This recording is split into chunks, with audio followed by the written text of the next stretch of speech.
अजितदादांच्या विमानात बॉम्ब होता का तपासलं पाहिजे. विमान अपघातावर खासदार बजरंग सोनवणे यांचा संशय. जमिनीवर पडण्याआधीच विमानाचा स्फोट. विमान अपघाताची उच्चस्तरीय चौकशी व्हावी, सोनवणेंची माहिती.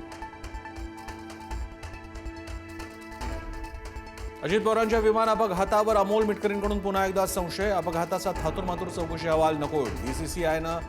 डीजीसीआयनं सीसीटीव्ही पुरावे सादर करावेत, मिटकरींची मागणी. अजितदादांच्या विमान अपघाताचा जे कोणी राजकारण करण्याचा प्रयत्न करतायत ते अत्यंत चुकीचं.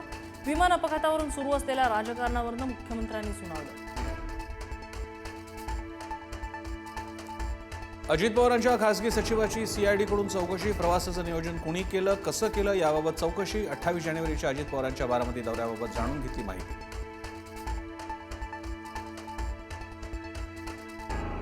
अमरावतीमध्ये भाजपच्या महापौरपदाच्या उमेदवाराला एमआयएमचा पाठिंबा. महापौरपदी भाजपचे श्रीचंद तेजवानी विजयी, तर उपमहापौरपदी युवा स्वाभिमानचे सचिन भेंडे यांची निवड.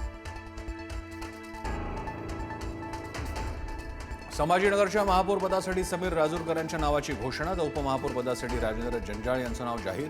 जंजाळ यांच्या नावाच्या घोषणेमुळे मंत्री संजय शिरसाट नाराज.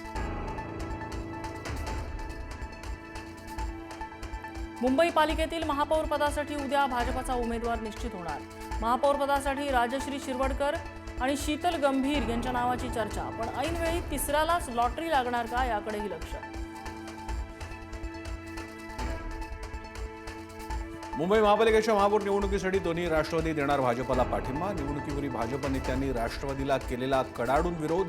बहुमताचा आकडा वाढवण्यासाठी दोन्ही राष्ट्रवादी पक्ष समर्थन देणार. पिंपरी चिंचवडच्या महापौरपदी भाजपच्या रवी लांडगे यांची बिनविरोध निवड, तर भाजपच्या शर्मिला बाबर उपमहापौरपदी.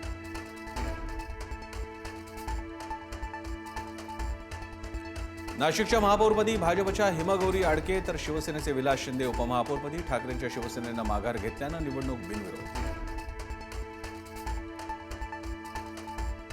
कोल्हापूरच्या महापौरपदी भाजपच्या रुपाराणी निकम. भाजपच्या रुपाराणी निकम यांना 46 मतं, तर काँग्रेसच्या सचिन शेंडे यांना 35 मतं. सोलापूर महापालिकेच्या महापौरपदी भाजपचे विनायक कोंड्याल. भाजपच्या विनायक कोंड्याल यांची बिनविरोध निवड. शिवसेना एमआयएमच्या उमेदवारांनी अर्ज मागे घेतल्यानं बिनविरोध निवड. राज्यातील 12 जिल्हा परिषदा आणि त्या अंतर्गत येणाऱ्या पंचायत समित्यांसाठी उद्या मतदान. दिग्गजांच्या प्रतिष्ठापनाला तर 9 फेब्रुवारीला ठरणार भवितव्य. शिकूया AI ची क्रांती. चला करूया MSCIT.